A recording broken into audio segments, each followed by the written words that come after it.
새해 첫날이었어요. 시어머니께서는 가족 모두를 모아달라고 하셨습니다. 중요한 얘기가 있다고 새해 인사도 할 겸 다 와야 한다고 하셨어요.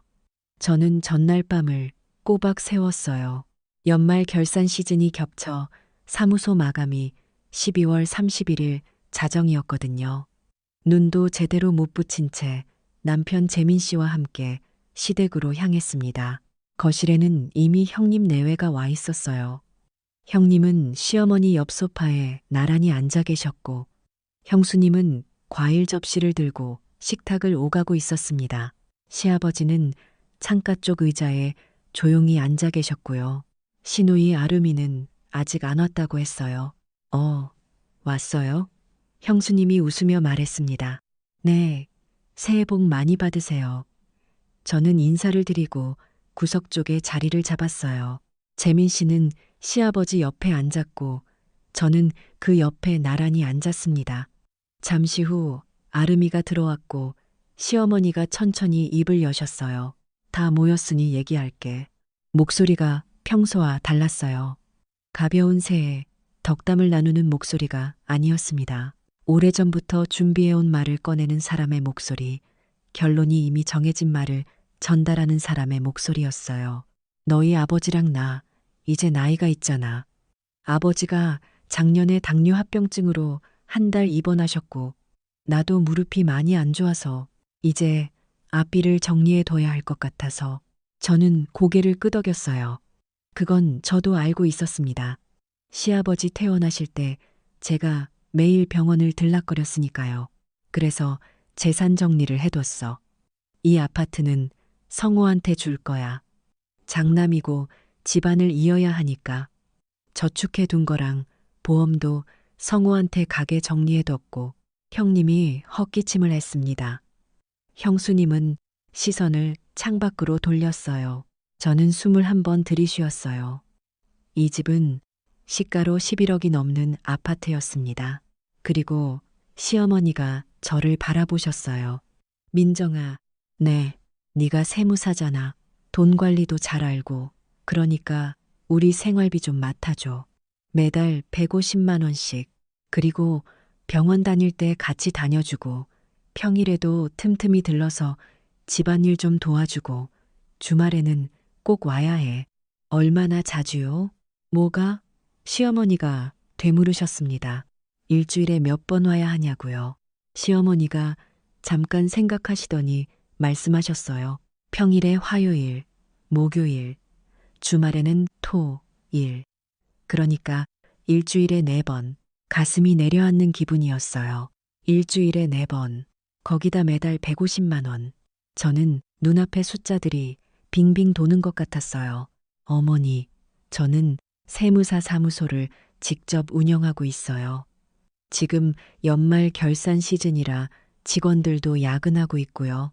형수님이 끼어들었습니다. 민정 씨, 세무사는 그래도 본인 사무소잖아요. 일정 조정하면 되는 거 아니에요? 저희는 회사라 마음대로 못 빠지거든요. 저는 형수님을 바라봤어요. 저도 못 빠져요, 형수님. 형수님이 미소를 지으며 말했습니다. 그래도 사장님이시잖아요, 민정 씨. 본인이 결정하면 되는 거 아닌가요? 저는 아무 말도 하지 않았어요. 하고 싶은 말이 목구멍까지 차올랐지만 삼켰습니다. 시어머니가 다시 말씀하셨어요. 민정아, 네가 숫자 다루는 거 익숙하잖아. 생활비 관리도 잘할 거야. 우리 옆에서 챙겨주면 든든하고. 어머니, 저는 천천히 입을 열었어요. 저도 직원이 셋이에요. 제가 빠지면 사무소 운영이 어려워져요. 특히 1월부터 5월은 부가세, 종합소득세 신고가 몰려서 정말 자리를 비울 수가 없어요. 시어머니가 미간을 찌푸리셨습니다. 그게 1년 내내 그래? 성수기가 있어요, 어머니. 그 기간만큼은 주말도 없이 일해요. 고객 신고 기한을 하루라도 놓치면 가산세가 나오고 그건 제 책임이에요. 형님이 말했습니다. 민정아, 엄마 몸이 많이 안 좋으신 건 알잖아. 우리도 최대한 도울게. 근데 넌 여기서 차로 15분이잖아. 저는 조용히 일어섰어요. 생각해 볼게요. 어머니. 민정아, 생각할 게 뭐가 있어. 며느리가 시부모 챙기는 게 당연한 거지. 저는 인사를 드리고 현관문을 나왔어요. 주차장까지 걸어오는 동안 손이 떨렸습니다. 새해 첫날 아침 햇빛이 차갑게 쏟아지고 있었어요. 집에 돌아와 소파에 앉았습니다. 재민 씨는 친구 신년 모임이 있다고 저녁에 나갔고 저는 혼자 어두운 거실에 앉아 있었어요. 아무것도 하고 싶지 않았어요. 버리만 핸드폰도 보기 싫었고 밥 생각도 없었어요. 한참을 그렇게 앉아 있다가 눈을 감았습니다. 밤 10시가 넘어서 핸드폰이 울렸어요. 시어머니였습니다. 민정아, 아까 왜 그냥 갔어? 죄송해요, 어머니. 몸이 좀 피곤해서요. 그래서 다음 주 화요일부터 오는 거야? 저는 잠깐 눈을 감았다가 말했어요. 어머니, 솔직하게 말씀드려도 될까요? 해봐. 일주일에 4번은 현실적으로 어려워요. 지금 결산 시즌이라 저도 매일 사무소에 나가야 하고요. 거기다 매달 150만 원은 저희 가게에도 부담이에요. 형님 내외가 재산을 받으신다면 부모님 생활비도 형님이 부담하시는 게 맞지 않을까요? 시어머니 목소리가 낮아졌습니다. 그게 싫으면 어떡하라고. 싫은 게 아니라 불합리하다는 거예요. 어머니. 전화가 끊겼어요. 3분 후에 다시 울렸습니다. 이번엔 시아버지였어요. 저는 받지 않았어요. 그날 자정까지 전화가 12통 왔어요. 시어머니, 시아버지, 형님, 형수님, 아름이까지 저는 한 통도 받지 않았습니다. 문자는 26통이었어요. 민정아, 전화 받아라. 어머니가 많이 속상해 하신다. 형수인데요. 아까 제가 좀 심하게 말한 것 같아요. 연락 줘요. 옳게. 나야. 엄마 많이 서운해 하셔. 민정 씨, 그냥 한번 전화해요. 재민 씨가 들어온 건 새벽 1시가 넘어서였어요. 술 냄새가 났습니다. 재민 씨, 응. 왜? 그는 소파에 털썩 앉았어요. 오늘 시댁에서 있었던 일 얘기 들었어요? 형한테 전화 왔더라고. 민정이가 좀 예민하게 굴었다고 저는 웃었어요. 그 말이 너무 익숙해서요. 나한테는 뭐라고 할 거예요? 재민 씨가 저를 바라봤어요. 민정아, 엄마 무릎이 진짜 많이 안 좋으신 건 사실이잖아. 그러니까 우리가 좀 더 자주 가면 안 될까? 저는 재민 씨 옆에 앉았어요. 재민 씨, 오늘 어머니가 하신 말씀이 뭔지 알아요? 아파트랑 저축이랑 보험까지 전부 형님한테 줄 거래요. 그 다음 말이 민정이는 매달 150만 원씩 생활비 보태고 일주일에 4번 와서 돌봐라 였어요. 재민 씨가 아무 말도 하지 않았어요. 재민 씨, 솔직하게 말해줘요. 그게 합리적이에요? 그건 재민 씨가 입술을 깨물었습니다. 엄마가 원래 그런 면이 있잖아. 원래를 물어보는 게 아니에요. 합리적이냐고 묻는 거예요. 재민 씨가 대답하지 못했어요. 재민 씨, 13년 동안 저 시댁 경조사 한 번도 빠진 적 없어요. 명절 준비도 거의 혼자 했어요. 형님 내외는 바쁘다고, 당신은 회식이라고. 그거 다 괜찮았어요. 가족이니까. 근데 13년 동안 진심으로 고맙다는 말 들어본 적 있어요? 재민 씨 표정이 흔들렸어요. 단 한 번도 없어요. 당연하게 여기셨어요. 그런데 이제는 재산 한 푼도 없이 생활비까지 보태고 일주일에 4번 오라고 해요. 재민 씨가 고개를 숙였어요. 미안해. 말로만 미안하다고 하지 말아요. 나한테 필요한 건 당신이 내 편이 돼주는 거예요. 내가 내 편 안 해줬어요. 재민 씨? 저는 조용히 물었어요. 오늘 어머니 전화 받고 나서 처음 든 생각이 뭐였어요? 재민 씨가 대답하지 못했어요. 그것만으로도 충분했습니다. 그날 밤 작은 방에서 혼자 잤어요. 이상하게도 머리가 아주 맑았습니다. 다음 날 점심 형수님한테서 전화가 왔어요. 받았습니다. 민정 씨, 나야. 네, 형수님. 어제 내가 좀 심하게 말했지. 미안해요. 근데 이해해줘. 나도 회사 일이 진짜 빡빡해서. 저도 바빠요, 형수님. 그래도 민정 씨는 본인 사무소잖아요. 저희는 눈치를 봐야 해서 형수님, 저는 말을 끊었어요. 저도 직원 셋 먹여 살리는 사장이에요. 제가 자리 비우면 신고서 기한 놓치고 그러면 고객한테 가산세 나와요. 그게 저한테 책임으로 돌아와요. 전화편이 잠깐 조용해졌습니다. 그러면 재산 받으시는 형님 내외가 부모님 모시는 게 맞지 않을까요? 그게 무슨 말이에요? 권리와 의무는 같이 가는 거잖아요, 형수님. 민정 씨, 형수님 목소리가 올라갔어요. 그렇게 따지기 시작하면 끝이 없어요. 따지는 게 아니에요. 말씀드리는 거예요. 저는 조용히 전화를 끊었습니다. 이틀 후 아름이한테서 연락이 왔어요. 올케, 나야. 잠깐 볼 수 있어? 오늘은 좀 어렵고. 아름아, 결산 마감이라서 5분만. 진짜로. 오늘은 진짜 안 돼. 전화로 얘기해. 있잖아. 엄마가 많이 서운해하셔. 올케가 그렇게 딱 잘라서 말하니까. 아름아, 저는 딱 잘라 말한 게 아니에요. 제 상황을 설명한 거예요. 그래도 좀 부드럽게 하면 안 돼? 13년 동안 부드럽게 했어요. 이제는 명확하게 말하는 거예요. 아름이가 잠깐 말이 없었어요. 그래도 엄마 무릎이 진짜 많이 아프시잖아. 올케가 세무사이고, 그러니까 어머니 약값이나 병원비 좀 도울 수 있는 거 아니야? 아름아, 저는 단호하게 말했어요. 저도 매달 제 사무소 임대료 내고 직원 월급 줘요. 13년 동안 명절마다 성의껏 챙겼고, 시아버지 입원하실 때 저 매일 병원 갔어요. 그거 한 번도 당연하다고 생각한 적 없었는데, 어머니는 한 번도 고맙다고 하신 적이 없어요. 아름이가 말이 없었습니다. 저 지금 피곤해요. 끊을게요. 전화를 끊고 사무소 창밖을 바라봤어요. 겨울 하늘이 파랗게 펼쳐져 있었습니다. 저는 그 하늘을 한참 바라봤어요. 수요일 아침이었어요. 사무소에 출근하자마자 직원 혜진 씨가 조심스럽게 다가왔습니다. 대표님, 어제 오후에 어떤 분이 전화하셨는데요. 어떤 분이요? 어머니라고 하시면서요. 대표님이 일주일에 며칠이나 자리를 비울 수 있냐고, 사무소를 얼마나 자주 닫을 수 있냐고 물어보시더라고요. 제 얼굴이 굳었습니다. 죄송해요, 혜진 씨. 아니요, 괜찮아요. 그냥 말씀드리는 게 좋을 것 같아서요. 저는 자리에 앉아서 한동안 모니터를 바라봤어요.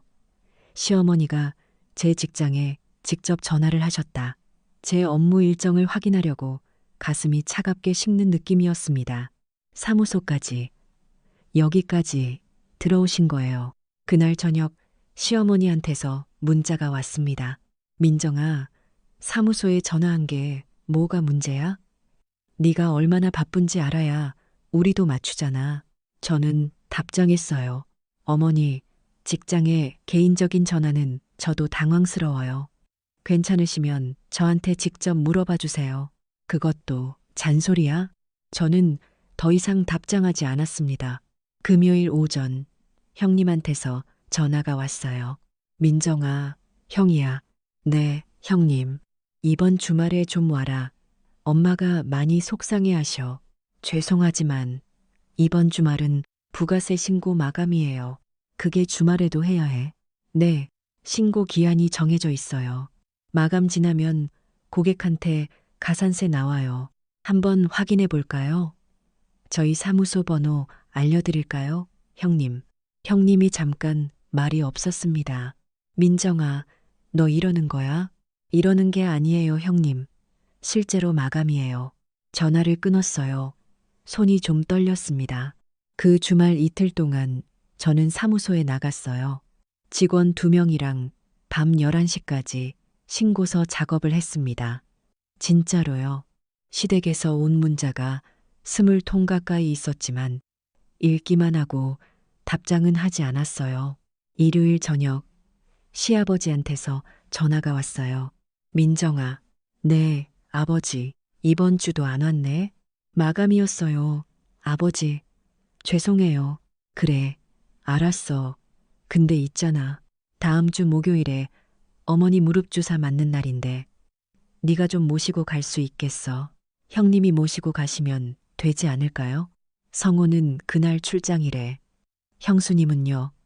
연주는 그날 팀 발표가 있다고 했어.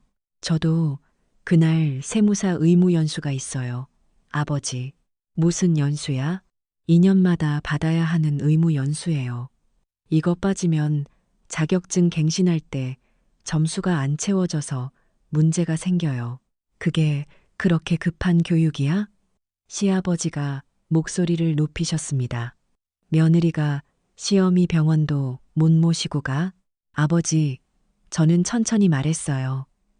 형수님 발표도 중요하고 제 연수도 똑같이 중요해요. 왜 제 것만 양보해야 해요? 야, 민정이, 저는 형수님 일이 중요하지 않다는 게 아니에요. 제 일도 똑같이 중요하다는 거예요. 전화를 끊었습니다. 한참 자리에 앉아 있었어요. 재민 씨한테서 문자가 왔습니다. 여보, 아버지 전화 왔어. 민정이가 버릇없다고 하시는데 저는 답장했어요. 나 버릇없는 거 아니에요. 내 연수가 형수님 발표보다 덜 중요한 이유가 뭐예요? 재민 씨가 한참 후에 답장했습니다. 알았어. 목요일 오전 사무소를 나서는데 엘리베이터 앞에서 핸드폰이 울렸어요. 시어머니였습니다. 저는 받았어요. 민정아, 오늘 병원 좀 모시고 가줄 수 있어? 어머니, 오늘 연수예요. 어제 말씀드렸잖아요. 민정아, 어머니 목소리가 부드러워졌습니다. 내가 지난번에 말이 좀 심했지. 미안해. 근데 오늘만 좀 도와줘.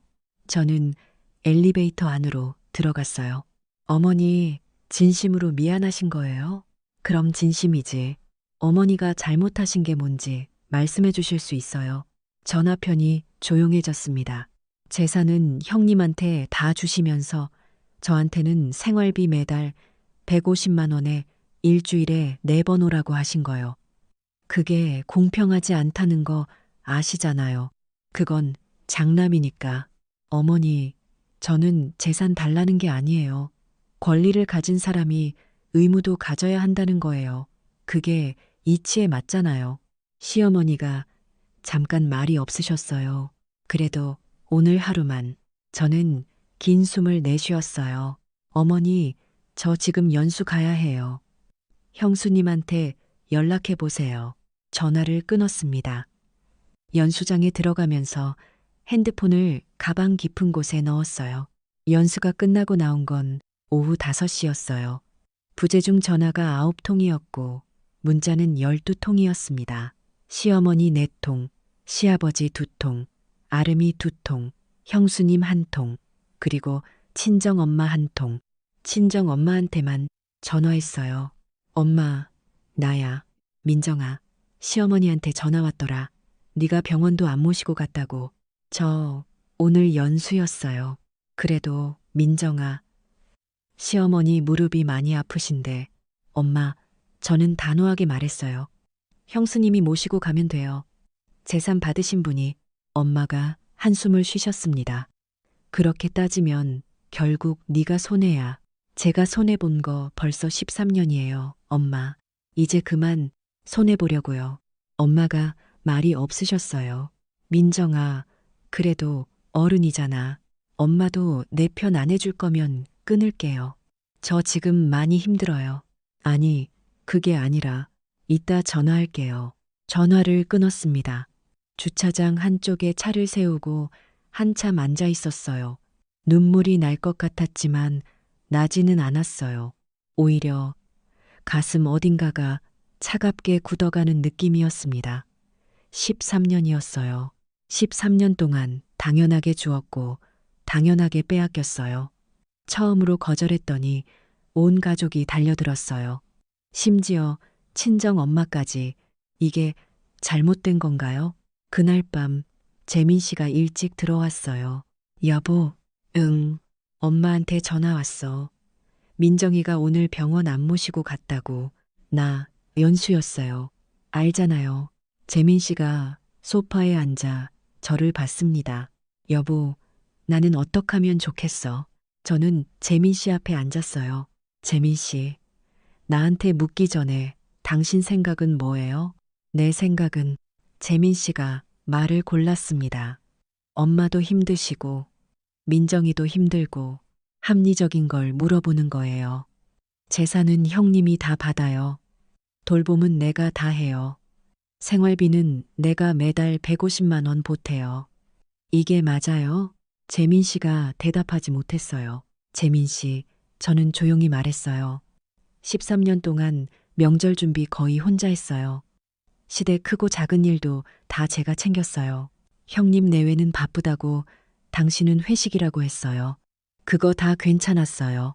가족이니까. 근데 13년 동안 진심으로 고맙다는 말 들어본 적 있어요? 재민 씨 표정이 흔들렸습니다. 단 한 번도 없어요. 그냥 당연하게 여기셨어요. 그러다 이번에 처음으로 거절했더니 버릇없다는 말이 돌아왔어요. 재민 씨가 고개를 숙였어요. 미안해. 말로만 미안하다고 하지 말아요. 나한테 필요한 건 당신이 내 편이 돼주는 거예요. 재민 씨, 내가 내 편 안 해줬어요? 저는 조용히 물었어요. 오늘 어머니 전화 받고 나서 처음 든 생각이 뭐였어요? 재민 씨가 대답하지 못했어요. 그것만으로도 충분했습니다. 그날 밤 각방을 썼어요. 다음 주가 됐어요. 화요일 오후 사무소에서 신고서를 검토하던 중에 재민 씨한테서 문자가 왔습니다. 여보, 엄마가 쓰러지셨어. 응급실이야. 올 수 있어? 멈춰 섰어요. 심장이 쿵 내려앉았습니다. 얼마나 심해요. 혈압이 갑자기 많이 올랐대. 지금 입원하셨어. 저는 한참 화면을 바라봤어요. 가야 하나, 가지 말아야 하나.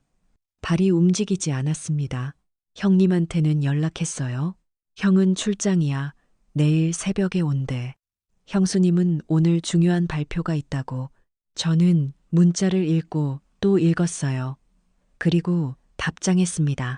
재민 씨, 나 오늘 저녁에 고객 미팅 있어요. 연기할 수가 없어요. 당신이 가야 해요. 당신이 아들이에요. 루스런을 당신이 가야. 루스런을 당신이, 여보, 제발, 미안해요. 재민 씨. 당신이 엄마 곁에 있어줘야 해요.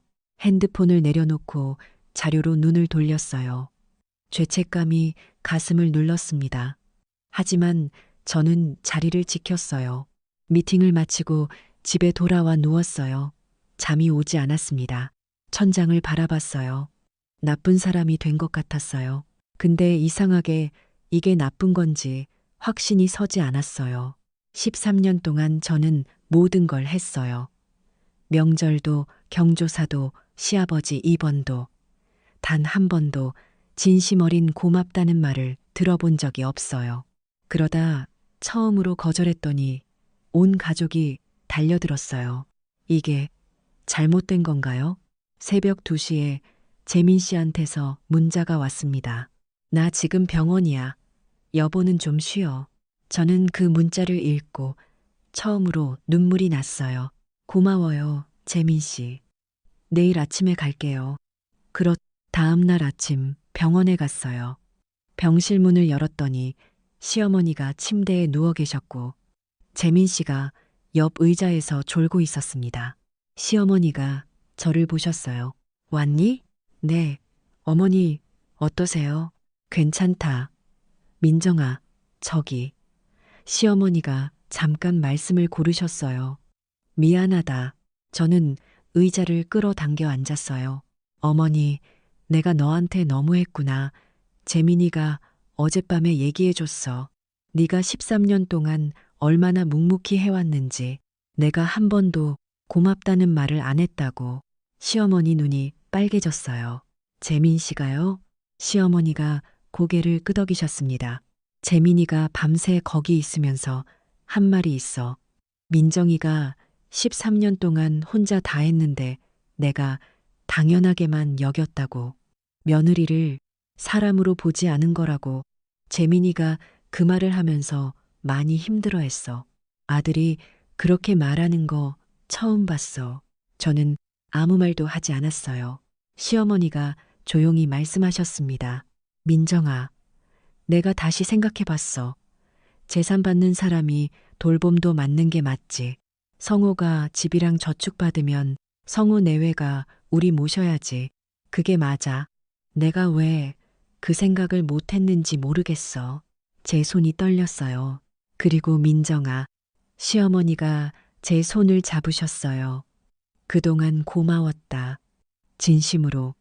왜 이 말을 이제야 하는지 모르겠어. 미안하다. 저는 시어머니 손을 꼭 잡았어요. 어머니, 저도 서운한 게 많았어요. 근데 이제 달라질 수 있을 것 같아요. 병실 문이 열렸습니다. 형님과 형수님이 들어왔어요. 형님이 저를 보더니 먼저 말했어요. 민정아, 나 할 말이 있어. 네, 형님. 미안해.